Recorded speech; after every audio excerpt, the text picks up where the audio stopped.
Selamat datang di penyelaman mendalam kita kali ini. Anda mungkin lagi cari-cari info ya soal analisis perilaku terapan atau ABA. Mungkin buat lebih paham gimana ini bisa bantu anak dengan autisme. Nah, sumber kita hari ini itu Panduan Orang Tua untuk Analisis Perilaku Terapan untuk Autisme. Ini dari Autism Speaks, Autism Treatment Network, sama Autism Intervention Research Network on Physical Health. Jadi, misi kita nih mau bedah bareng-bareng apa itu ABA, prinsip dasarnya gimana, terus jenis-jenis terapinya apa aja, manfaatnya, sama cara carinya. Semua dari panduan ini. Oke, kita mulai ya. Jadi ABA ini apa sih sebenarnya? Kata panduannya, ini tuh bukan cuma satu terapi gitu aja, tapi lebih ke seperangkat prinsip. Prinsip yang dasarnya dari ilmu soal belajar sama perilaku. Intinya sih, ABA tuh pakai hukum perilaku gitu ya, buat bantu ningkatin perilaku yang kita mau atau yang berguna, dan ngurangin yang ganggu belajar atau malah bahaya. Panduan ini juga debut loh kalau ABA itu dianggap praktik berbasis bukti. Sama US Surgeon General dan American Psychological Association juga. Cukup kuat ya berarti? Iya, betul. Dan yang menarik, fokusnya itu ke antecedent itu loh. Apa yang terjadi sebelum perilaku, sama konsekuensi, apa yang terjadi setelahnya. Nah, salah satu teknik utamanya itu penguatan positif. Gampangnya gini, kalau satu perilaku diikuti sama sesuatu yang disukai, ya hadiah lah istilahnya, nah perilaku itu kemungkinan besar bakal diulang lagi. ABA pakai ini secara terukur gitu buat bikin perubahan perilaku yang memang signifikan. Oke. Jadi ada pemicu, ada perilaku, ada akibatnya ya. Dan kita main di akibatnya itu, terutama yang positif. Terus panduan ini katanya nyebutin ada beberapa jenis terapi di bawah ABA ya. Berarti nggak cuma satu cara dong. Kayaknya ada yang kaku banget, ada yang lebih santai mungkin. Betul sekali, macam-macam pendekatannya. Ada spektrumnya lah. Di satu sisi ada yang terstruktur banget. Contohnya Discrete Trial Learning atau DTL. Ini biasanya 1-1.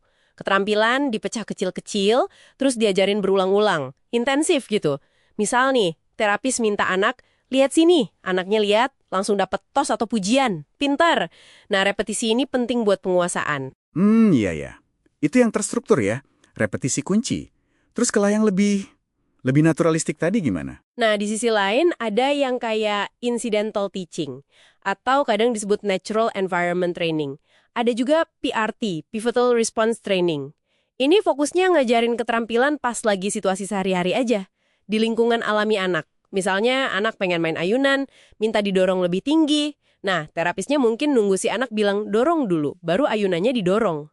Jadi, belajarnya itu pas momennya, relevan sama keinginan anak saat itu. Nggak cuma di meja terapi, ini bantu banget buat generalisasi. Generalisasi? Oh, maksudnya biar keterampilannya nggak cuma bisa pas terapi aja, tapi bisa dipakai di mana-mana gitu ya? Nah, itu dia. Tepat sekali. Tujuannya ya biar anak bisa pakai skill itu, misalnya nyapa orang, nggak cuma sama terapisnya, tapi pas ketemu teman di sekolah atau sama om tante di rumah. Gitu.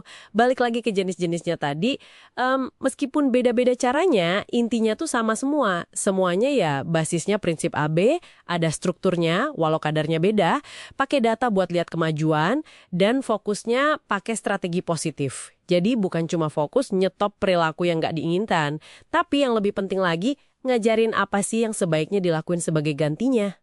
Oke, ngerti. Jadi ngajarin alternatifnya ya. Lalu kalau manfaatnya sendiri, apa aja yang disebut di panduan ini? Wah, panduan ini nyebutin potensinya banyak ya.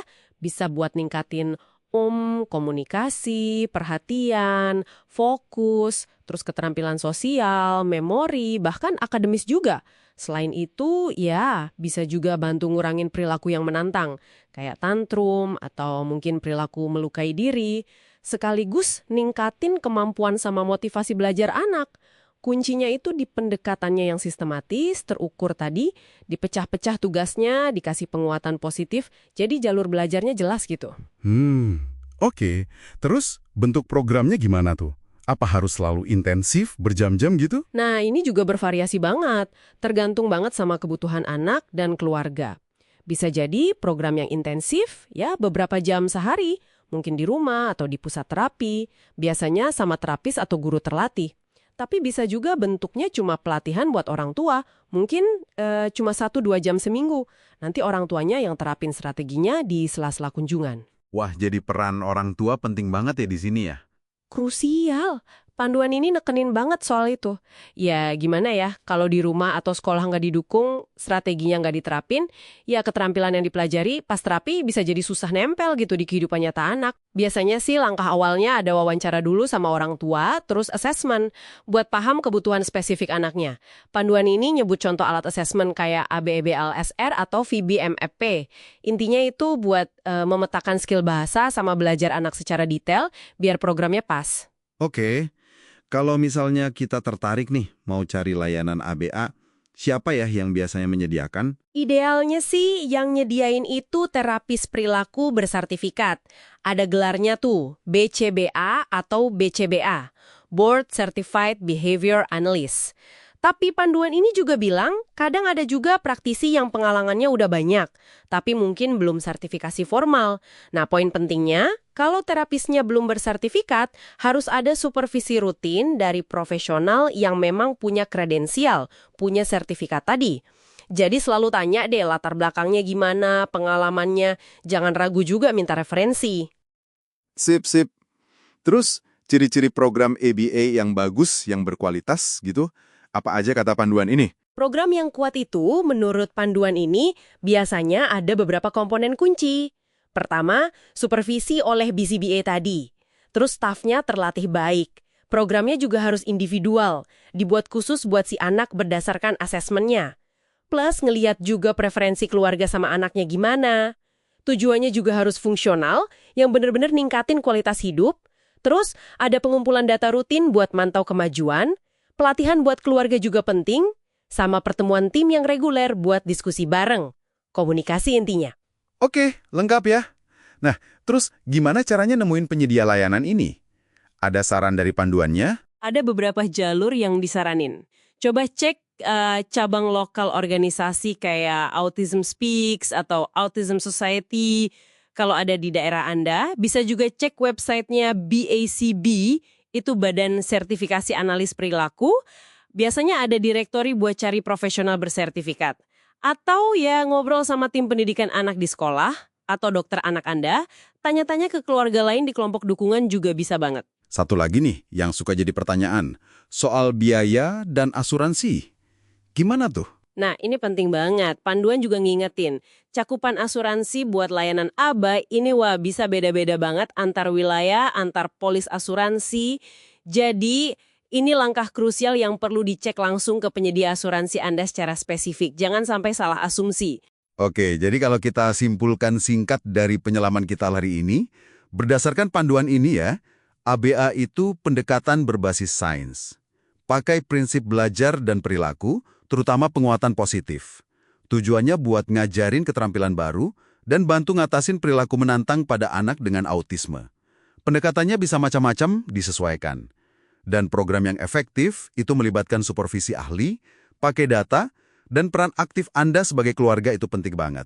Ya, semoga gambaran singkat ini bisa bikin lebih jelas ya soal apa itu ABA, setidaknya seperti yang dijelasin di panduan ini.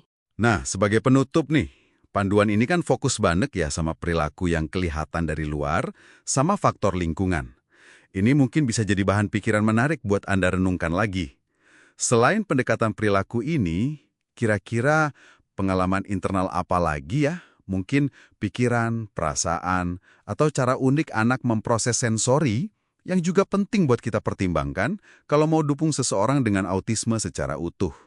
Sesuatu buat dipikirin sambil Anda terus cari info lebih lanjut.